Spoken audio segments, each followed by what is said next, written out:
Hi sir, hope you're having a wonderful day today. First of all, I would like to thank sir for giving me and my fellow friends the opportunity to present about this topic today. So the topic today that we are going to present is about organizational culture, and the company that we are going to present about is Starbucks. So these are the presenters for today's presentation. Rupinder Kaur anak perempuan Balbir Singh 1009, Khairul Nizam bin Haizaron 1011, Praveen anak lelaki Vivekananthan, which is me, 1003, and also Aisyah Beh Xin Yee 1001. Hello, good evening, sir. My name is Rupinder, matrix number 01 DPM 19F1009. So now I will be talking about the organization structure. So Starbucks consists of metric organizational structure. Starbucks has no formal organization chart of main department. Example like functional department. It consists of marketing, supply chain, operation, finance, and human resource and cross-functional teams. It consisting of local store marketing and the marketing campaign. This organizational structure combines product-based division and the functional-based division. This requires employees to report to the two managers or the leaders of their team. Other than that, this metric organizational structure is an open gateway to communicate with head of the organization as well or his or her supervisor. Last but not least, this structure enable employees to communicate laterally upward and downward. This structure has been touted as one of the reasons Starbucks has been so successfully in today's challenging workplace. So next I will move on to the advantage of matrix structure for the Starbucks. The first is the geographic division make it possible for the firm to meet the specialized needs of different customers in the different countries. For example, people in the same country like strong coffee, and then those in the other countries in the lighter version. Secondly, team working make employees motivated and more productive as they get a sense of ownership and belonging.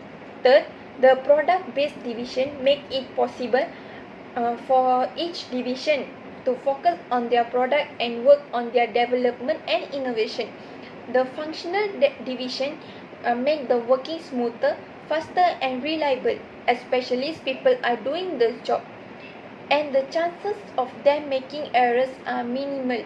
Finally, the matrix structure allows the firm to utilize its human resource efficiently by hiring them for more than one task. So that's all from me. Next, my partner will continue. Hi, my name is Nizam bin Haizaron, and my matrix number is 01 DPM 19F1011. And now I will continue to explain the next part. A great culture exemplifies positive traits that lead to improved performance, while a dysfunctional company culture brings out qualities that can hinder even the most successful organizations. A company's culture influences everything from punctuality and tone to contract terms and employee benefits. When it comes to attracting people and exceeding the competition, culture is significant advantage. Here is why organizational culture is very important for Starbucks company. Starbucks business culture emphasizes collaboration through effective communication.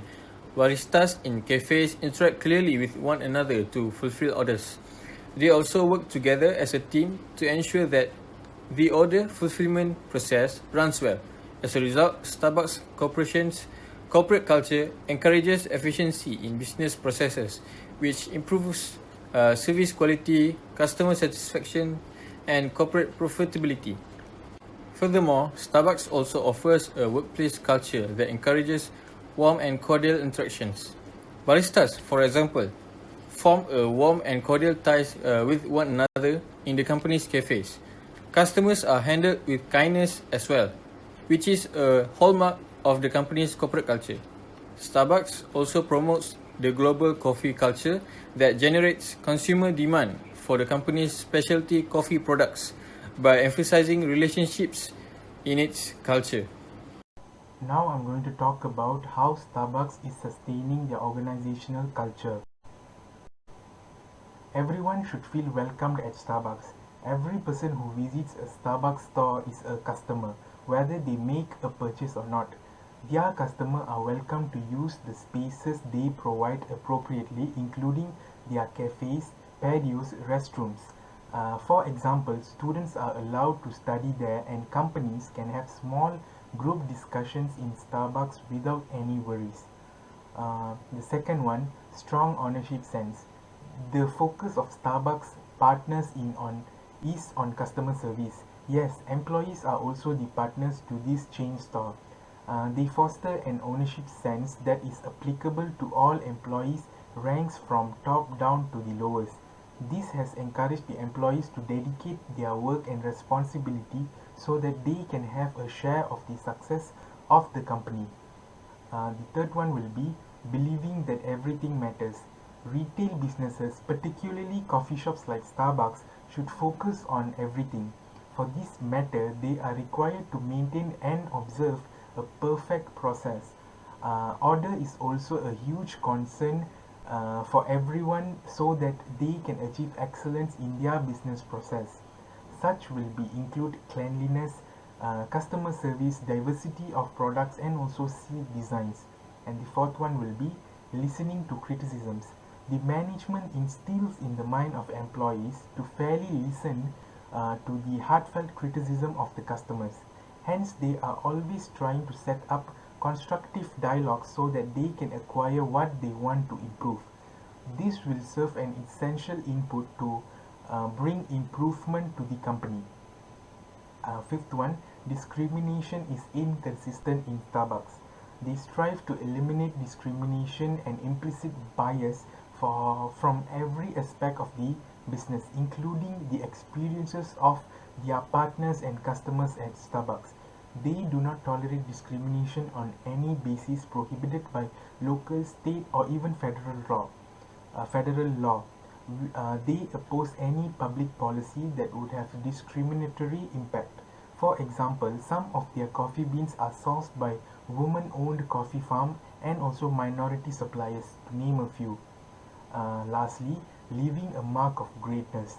The secret to the company's success include building greatness by treating their employees to be kings. They believe that the secret to every customer satisfaction is to first satisfy the employee.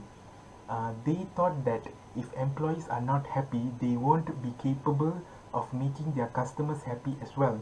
Because of this, they were able to make policies for the employees to be happy working in the company.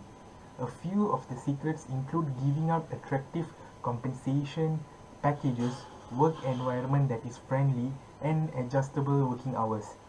In conclusion, Starbucks Corporation is now a leading retailer in specialty coffee worldwide.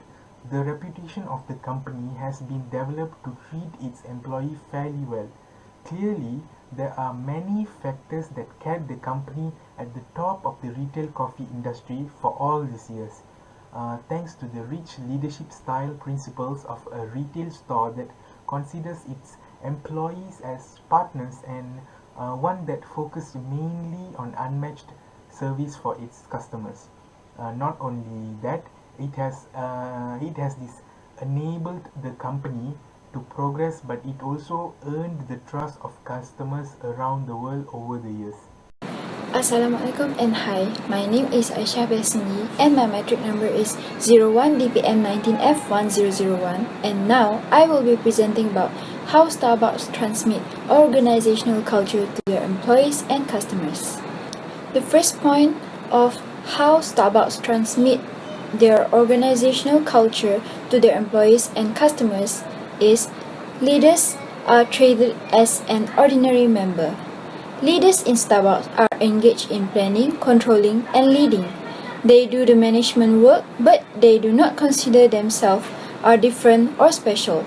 For example, when the employees visit abroad, they will work together with the staff to make coffee or do cleaning. Next is division of labor. Every employee has a clear division of labor, such as some employees dedicated taking orders and receiving, some staff make coffee only, and some others are responsible for counting the inventory. All the employees are required trained skills in the coffee store. So, when the employee has clear division of labor, they still have a concept about they do different work in a big family. At that time, the culture becomes a social energy to guide organization members' behavior that they believe what the manager told them to do. The third way of how Starbucks transmit their organizational culture to their employees and customers is through cooperation. Starbucks encourage cooperation and reward cooperation, train the cooperative behavior. The cooperate action is a part of behavioral norms. Behavioral norms involve organization members or private obey to command on the rule in the social activities. The last way of how Starbucks transmit their organizational culture to their employees and customers is through communication. A successful organizational culture needs consistency. Starbucks use communication to improve their consistency, so their point to communication is a main part in their culture. All the employees in Starbucks stores are called partners to make sure all the workers can communicate with others easily. The manager, the store manager, and assistant manager are making up a management group which will have meetings twice a week, mainly direct to the operational problems in communication. Besides, 80% of the working time of manager is responsible for the communication between partners, which helps to organize store operations. In addition, except for the manager, Starbucks is also requiring to keep improving staff's communication skills. They provide training for new employees, include the company's culture, and promote the interpersonal training called the STAR skills. They also provide a thanks card for employees, which gives a chance when the staff receive supports that they can use this card to present their gratitude. In the office of Starbucks in China, we can see a lot of these cards for employees to post it on the desk. It is not only shows a kind of encouragement, but also a pretension. This card is seen as small as a communication tool for employees. That's all from me and my group. Thank you.